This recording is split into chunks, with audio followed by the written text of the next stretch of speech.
kaj se dogaja z nizkoogljičnim in krožnim gospodarstvom v Sloveniji. Danes izdelki večinoma še niso zasnovani tako, da bi jih bilo mogoče v celoti reciklirati, vendar gre razvoj v to smer.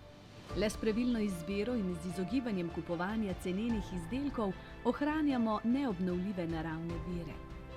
Prehod v krožno gospodarstvo pomaga ohraniti naravne vire in zmanjšati vpliv na okolje, saj je približno 50% vseh izpustov toplogrednih plinov in več kot 90% izgube biotske raznovrstnosti posledica pridobivanja surovin.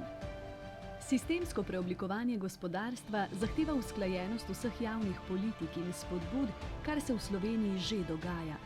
Prehod v krožno in nizkoogljično gospodarstvo kljub zavezam na strateški ravni kot tudi številnim spodbudam poteka počasi, vendar obstajajo napredna podjetja, ki so vzor vsem.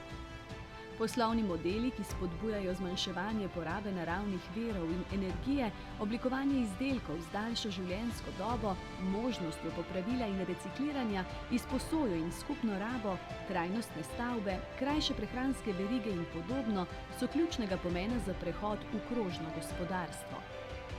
Rast cen neobnovljivih virov je neizogibna, zato bodo podjetja, ki bodo znala proizvajati izdelke iz recikliranih surovin, dolgoročno uspešnejša.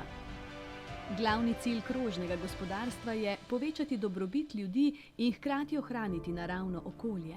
Zato je prehod v krožno gospodarstvo ključnega pomena za dolgoročno ohranjanje naravnih virov in zagotavljanje trajnostnega razvoja Slovenije. Tvoje odločitve res spreminjajo svet.